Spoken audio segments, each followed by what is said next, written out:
Assalamu alaikum wa rahmatullahi wa barakatuh.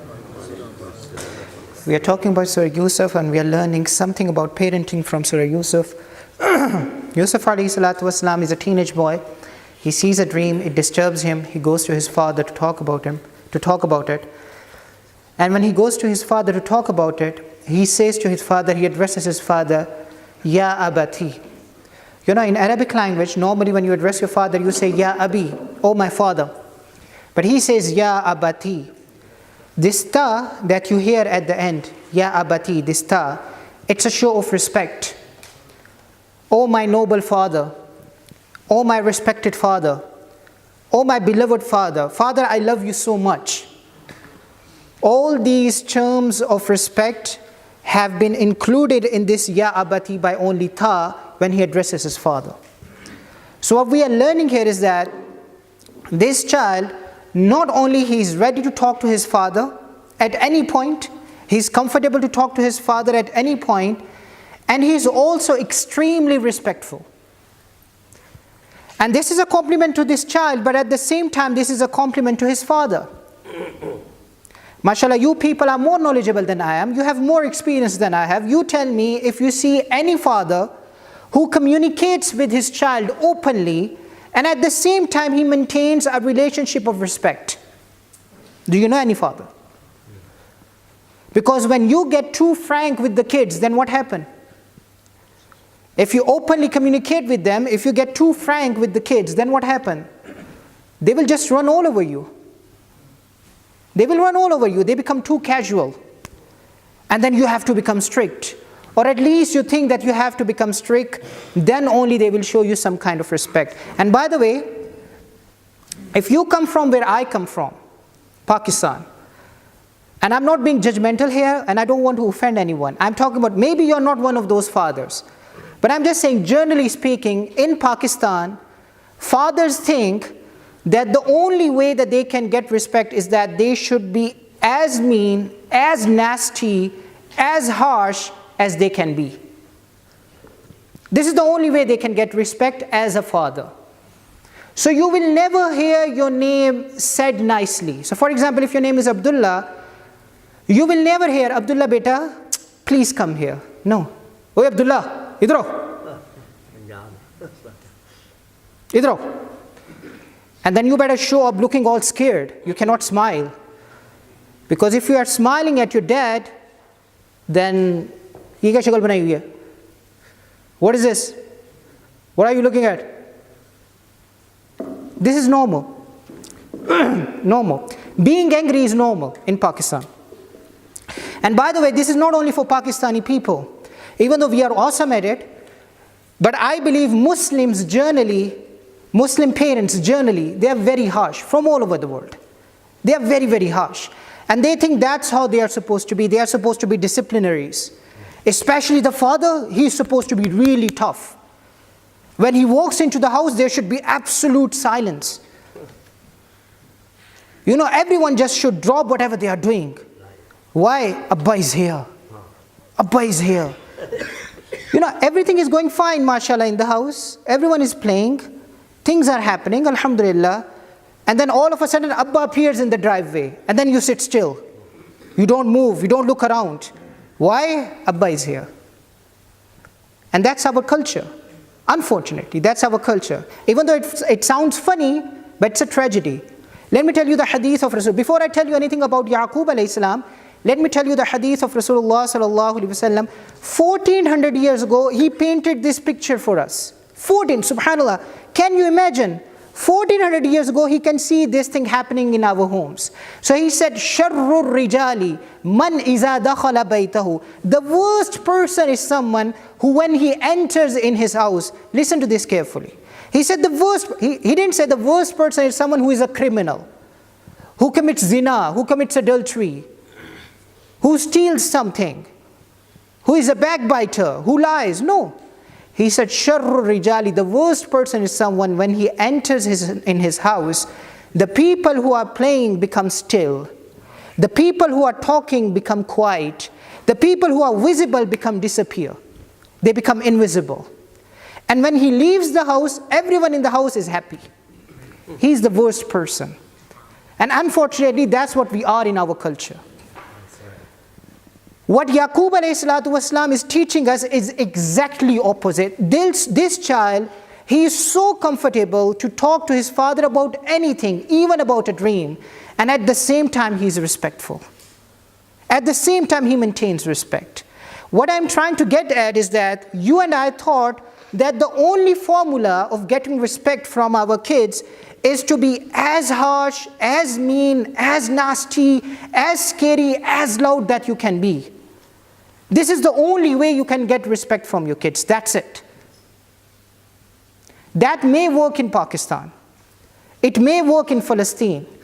It may work in Iraq. It may work in Cairo. It may work in Bangladesh. But it's not going to work here. I'm telling you, it's not going to work here. This here is Scotland. And you have already tried it. And it has already not worked. That's why you come to me running and then you say, Mulana, our teenage son, he doesn't listen to us. So give us something, give us some wazifa. What should we do? What you should do is that you realize where you are living. That's what you should do. Your kids live in a culture where they go to school with other non-Muslim kids who, when they address their mothers, they don't say mom. They say, Julia, come here, please listen to me. They don't say amma or mom or mother. They say, Julia, come here. I need to speak to you. And it's normal for them. It's very normal for them. They are living in a culture where when they go to school, there are other kids. And when they all sit down together, they talk about their dad, they talk about their parents, and they say, man, our dad, he's so weird. And that's, by the way, is a good stuff. It's not even the bad stuff yet. It's a good stuff. Kids talk about their parents like they're talking about someone idiot. And how do I know this? I know this because I teach kids here, and I try to be I try to be one of their best friends, and they share their stuff with me. That's what they hear all the time in the school, especially the small kids. They come and they share this stuff with us. I know we people, some of us who come from Pakistan, I'm not born and bred in here. Some of you are not born and bred. So when we speak English, our accent is quite funny. Including me, our accent is quite funny. Or at least it is funny to our kids. It sounds funny, it sounds weird. And we are trained in a culture where we just love to make fun of other people. All of us, not just the kids. Have you heard this concept of bisti? Have you heard this, bisti? We love it, bisti. We constantly love to we are trained in that, unfortunately, most of us. Again, I'm saying, I'm not trying to be judgmental and I don't want to offend anyone. I'm saying generally, we all are trained, including myself. We all are trained. Your kids, when they find an easy target, they even go behind your back and make fun of you. Do you know that? Your kids, when they come to the mosque and they talk to me, they make fun of you. There is no respect. We think that if we can be extra harsh, we can get their respect, but there is no respect. Behind your back, they make fun of you. They do. We have a teacher here, Hafiz Abid. He leads Taraweeh prayers in Central Mosque. All of you know him. He reads Quran, mashallah, so well. But normally when he talks, sometimes he stutters, he stammers. Sometimes. But when he reads Quran, subhanallah, this is the miracle of Allah. When he reads Quran, he reads it perfectly, beautifully, no stuttering whatsoever. But when he talks normally, he stutters. And the kids in his class make fun of him. They do. What I'm trying to get at is there is no respect. You think that if you can be extra harsh, you can get their respect. But you're not getting their respect. You're not. And until and unless you are kind and a genuine friend to your children, and you are a source of nurturing and protection for them, then only you will have their respect. Otherwise, you will never have their respect. And then you will be able to maintain a communication with these kids. Otherwise, you will never be able to maintain any kind of communication with them. One of our biggest problems between parents and children, that's what I've realized in the West. One of our biggest problems is that as kids start growing up, they don't want to speak to their fathers. They don't. They don't want to talk to their fathers. How many of you here have teenage kids? Can you please show me your hands? Teenage kids? Inshallah, I will make dua for you. Inna lillahi wa inna ilayhi raji'un. This is the month of Ramadan, don't worry, I will make dua. And hopefully you will make dua for me when my time comes. One friend of mine, he told me, this last story, 1 minute inshallah, then I'll finish. One friend of mine, he told me that he took his daughter to a youth program down south, somewhere in England. It was a weekend youth program. And there were 500 kids there. 250 boys and 250 girls. All of them were Muslim. High school Muslim teen kids. 500. Youth program, Islamic youth program. And these kids are supposed to be good Muslim kids. These boys are supposed to be somewhat who are praying. These girls are somewhat who are wearing the hijab. These boys and girls are supposed to be good Muslim kids. My friend said that my daughter was 7 years old at that time. He said, I took her there. I spent some time with the kids. I walked around the campus, and then I had to walk away. I took my daughter and I walked away. And we are sitting on a bench far away. We are sitting on a bench, and I'm sitting on a bench and I'm crying. He said, I'm crying. And my daughter said, Abba, why are you crying? And I said, Beta, you will be like one of these people in 6 years. You will be like one of these things in 6 years. And she said, no, Abba, I won't be like them. And she said, no, you will be. Just wait, it's coming. You will be. And my friend, subhanAllah, he said to me, you know when you first become a parent, parenting is tough. You always like, man, it's really tough, changing diapers. And then the babies are always crying, and then you have to wake up in the middle of the night. And then you have to pick them up, and then they won't go to sleep, and then they're still crying, and then you have to burp them, and then they start teething, and then they have a fear. It's difficult, it's tough, especially if you are a parent for the first time. It's difficult, it's tough.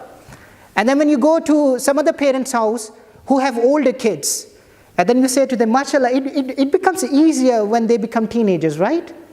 It becomes easier when they become teenagers, and they go, value this, enjoy this. And they say, we will take dirty diapers any day over 15-year-old teenage boy. Any day. It's crazy out there. It's crazy. No communication. There is a gap. Why there is a gap? There is a big problem, inshallah. That's what we'll discuss tomorrow, hopefully, inshallah. Jazakumullah.